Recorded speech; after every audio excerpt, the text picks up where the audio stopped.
சிறகடிக்கும் ஆசை சீரியலை பார்த்தீங்கன்னா, மீனாவை காணவில்லை என்றதும் முத்து பதறிக்கொண்டு சிந்தாமணியின் வீட்டிற்கு செல்கிறார்.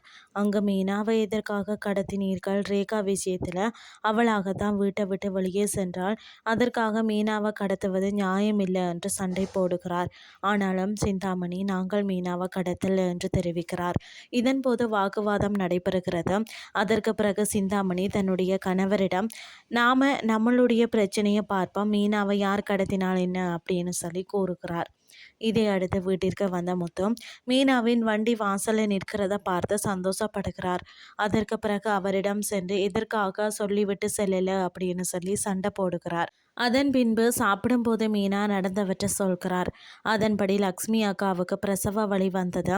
அவருடன் துணையாக மருத்துவமனையில் இருந்ததாகவும் அவருக்கு பெண் குழந்தை பிறந்ததாகவும் இறுதியில் அந்த குழந்தைக்கு தன்னுடைய பெயரை வைப்பதாகவும் மீனா கூறுகிறார். அடுத்த நாள் டூரிஸ்ட் அசோசியேஷனில் இருந்து வந்த உறுப்பினர்கள் முத்து நிறைய கார்கள் வைத்து வாடகைக்கு விடுவதாகவும் பல நல்ல விஷயங்களை செய்த காரணத்தாலும் அவர்களது சங்கத்தில் முத்துவை உறுப்பினராக தேர்ந்தெடுத்துள்ளதாக தெரிவிக்கிறார்கள்.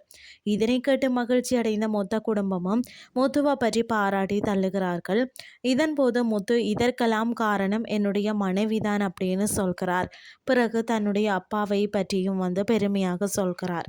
இதுதான் இன்றைய நாளுக்கான எபிசோட். அடுத்த எபிசோட்ல என்ன நடக்க போகுதுன்னு சொல்லி பொறுத்திருந்து பார்க்கலாம்.